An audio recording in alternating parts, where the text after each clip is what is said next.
Hi, I'm Mark. And I'm Trish. Welcome back to Foothill Paint and Fabrication. So Trish wanted a big giant clock up on the fireplace. We have a really big fireplace, and we looked all over. We couldn't find the size we wanted. They were either too small or they didn't look so good. So guess what? We're going to go ahead and make one. So let's jump in here, check out the boards we selected. We happen to have some laying around from the old corral fence. So we're going to try to reuse these and make a really beautiful clock. All right, so here are the boards that Trish and I picked out. They're old sugar pine fence boards that came off around my pasture. They were all falling down, so I replaced it with vinyl. So we're going to go ahead and try to repurpose them, and we're going to go ahead and just wire brush them real good at the very end to try to knock some of the dirt and paint off of them. But for right now, we're going to figure out about what the layout we want. We want a 45-inch diameter clock.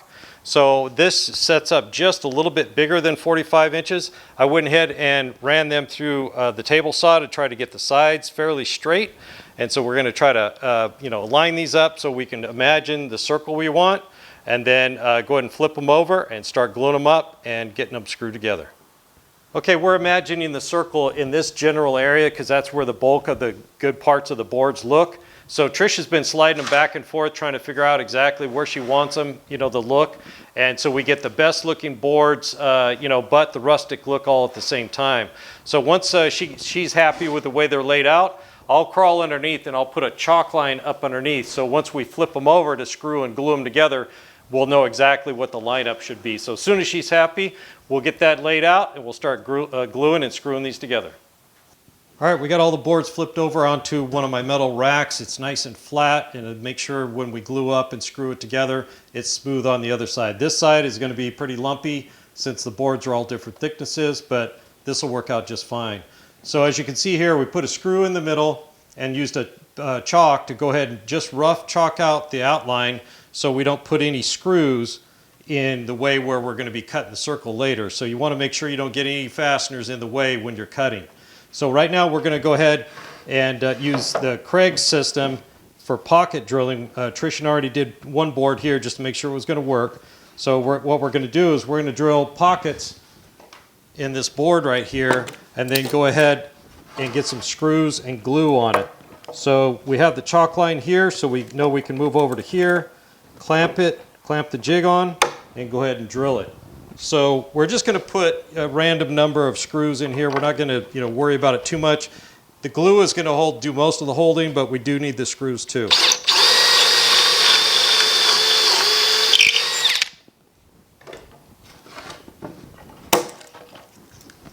I'm going to turn this over and let Trish get all these drilled.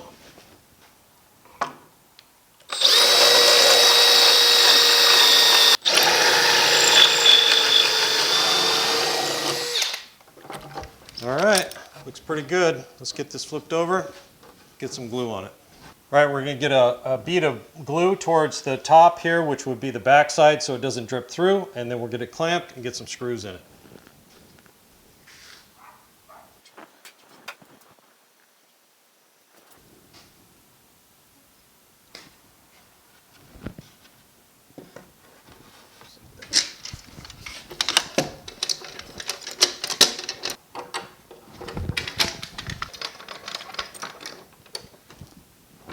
All right, let's flip it up and see how it did. Looks pretty flat.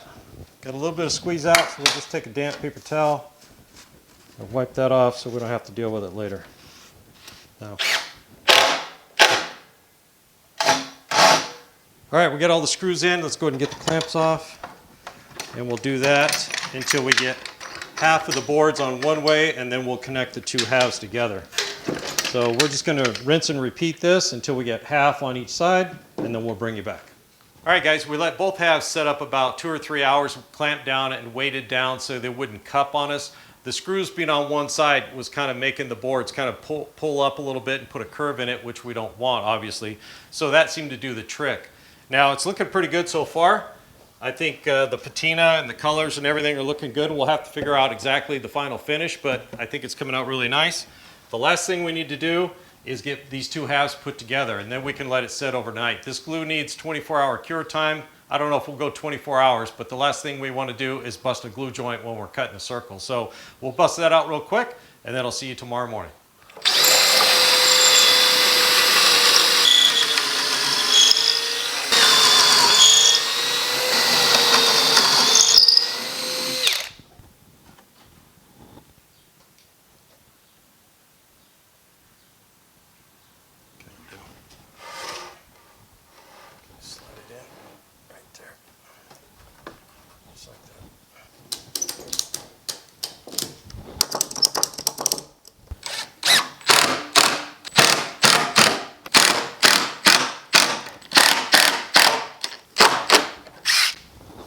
All right, that looks pretty good. We're gonna go underneath and wipe the glue that may be dripping out, and we're gonna let this thing sit overnight. Okay, it's the next day. It's actually afternoon.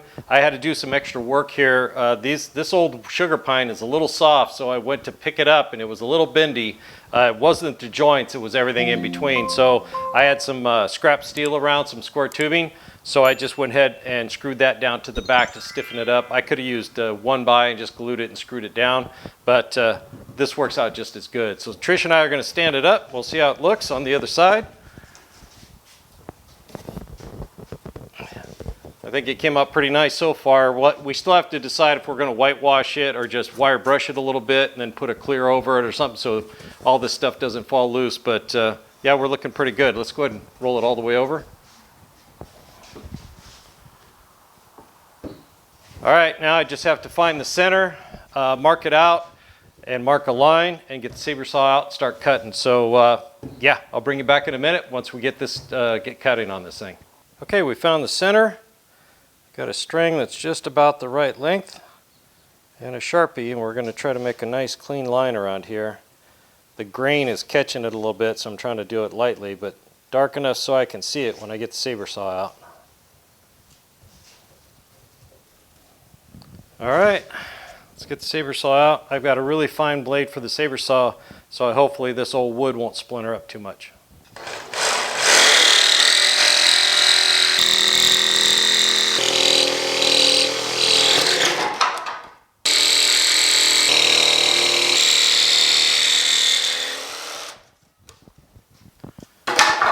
All right, pretty smooth, a little wavy right here. We got to do some sanding, that's for sure. But the fine blade was slow, but it didn't tear out too bad, so that's pretty good. All right, I'm going to get Trish in here to get this edge sanded, and then we're going to get the letters on here and start laying it out, see what we're going to do about a finish. All right, Mark got the circle all cut out. The edges are a little bit uneven. I'm going to sand with the 60 grit on the block here.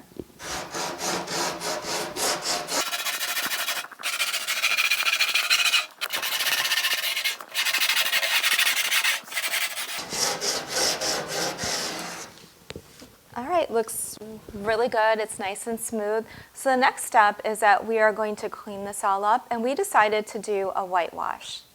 As you can see, Mark went ahead and did the wire brushing on the circle here.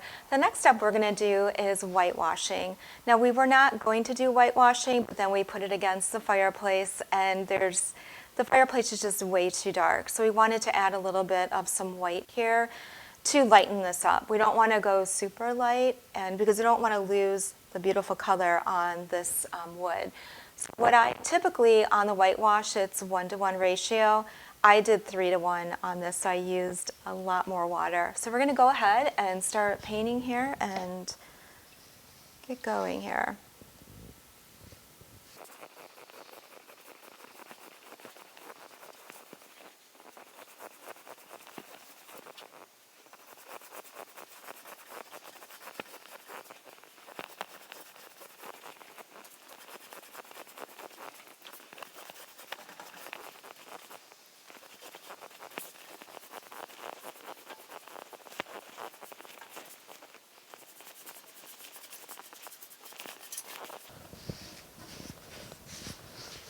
Okay, we got one coat done, and we feel that it might need a little bit more of a second coat.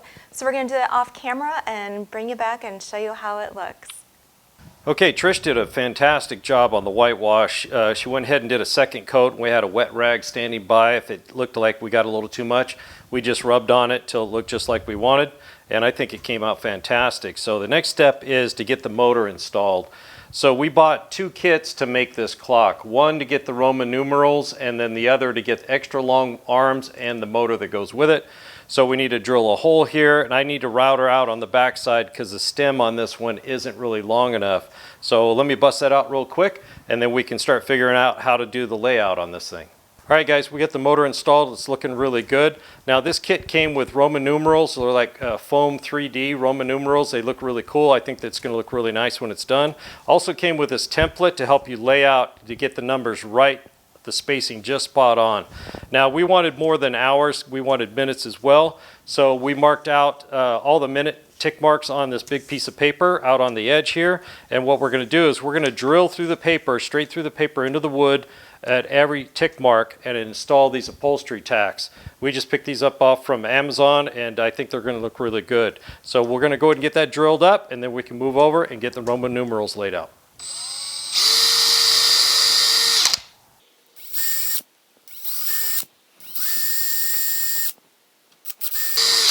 Okay, we got all the holes drilled. Now Trish and I are just dipping the tips of these tacks in some latex caulking and just dropping them in the holes.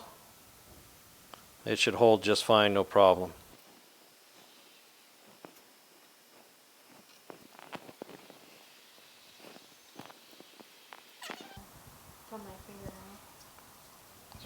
Yep.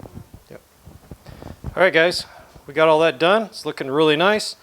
We're going to go ahead and kind of get some of this stuff out of the way and start figuring out how we're going to glue those Roman numerals down. All right, we got all those in. It's looking really good, and we actually got all the Roman numerals laid out right where they go. We had to double check with a clock, another clock, to make sure we got them all set right, just right. But these Roman numerals are peel and stick, so obviously they wouldn't adhere to this board very good. These were designed to stick on like a clean painted wall. So what we're going to do is we're going to peel the liner off, and then I'm going to take some weather strip adhesive or just rubber cement and just put little daubs on it and then stick it down to the wood and let it dry. That should work just fine.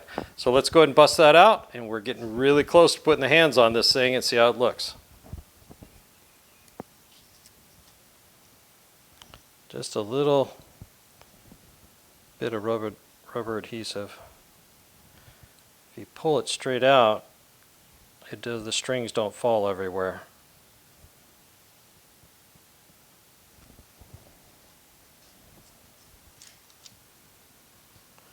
And we already have all the marks lined up, so it's really easy to get them in the right spot.